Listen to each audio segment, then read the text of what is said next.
Bismillahirrahmanirrahim. Assalamu alaikum students. Today we are going to discuss the lecture number 3 of chapter 7 electrochemistry. And today's topic is electrolytic refining of copper. So let's start. First we are going to recap the lecture number 2. In lecture number 2 we have discussed about the Nelson's cell, its construction and its working. In Nelson's cell we used the sodium chloride solution, which is also known as brine solution, and we obtained three products from this cell, which are chlorine gas, hydrogen gas and sodium hydroxide. Copper metal obtained from its ores is usually impure. The impurities which are present in the copper may be zinc, iron, silver and gold. However, the electrorefining process can easily make it 99.95% pure, which makes it a good product to be used in the electrical components like wires, cable, etc. So by the help of this electrolytic refining process, we can pure the impure copper. So for understanding the process of electrorefining of impure copper, we are taking an electrochemical cell which consists of a beaker, and this beaker contains acidified copper sulfate as an electrolyte. In this cell we have two electrodes. Impure copper is anode and pure copper is cathode. The anode is wider and the cathode is thinner. This cell is connected with a battery, and now after adding the anode and cathode we will switch on the battery.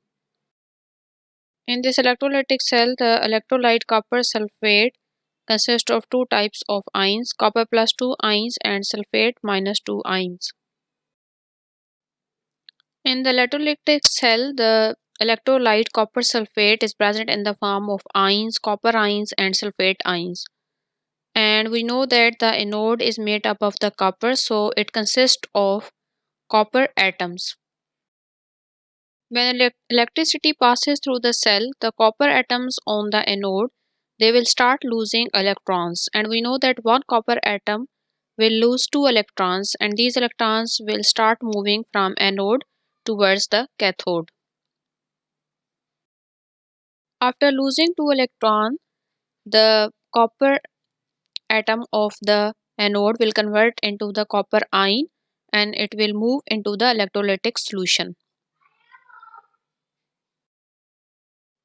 Now the copper ions which are present in the electrolytic solution, they will move towards the cathode because cathode is a negative electrode, so it will attract the positive copper ions which are present in the electrolytic solution. The copper ions which are moving towards the cathode, they will try to gain the electrons which are coming from the anode. Now this copper ion will gain two electrons from the cathode. After gaining electron, this copper ion will convert into the copper metal and it will get deposit on the cathode. In the similar way, other copper atoms on the anode, they will lose their electrons and convert into the copper ions. These copper ions will move towards the cathode from where they will gain electrons and convert into the copper metals and get deposited on the cathode. And these atoms will get deposited on the cathode. Here we can see that anode is dissolving. It is converting into the form of electrons and ions, and from the electrolytic solution, the copper ions, after gaining the electrons at the cathode, they are getting deposited on the cathode.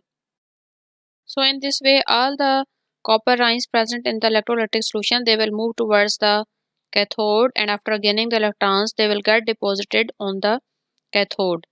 And the impurities which are present in the impure copper, they will settle down at the bottom of electrolytic cell in the form of anode mud. Copper atoms from the electrolytic solution will become the part of the cathode.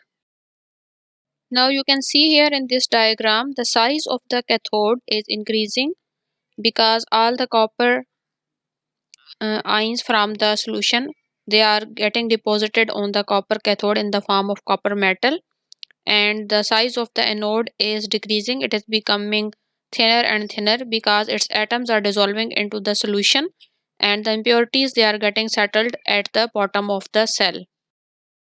In this way, the copper which is obtained in the form of cathode, which is deposited on the cathode, that is a pure copper, and all the impurities, they are left in the electrolytic solution. So with the help of this electrorefining process, we can convert an impure copper into a pure copper. Some questions related to the electrorefining of the copper are given here. You have to write and learn the answer of these questions. Thank you and Allah Hafiz.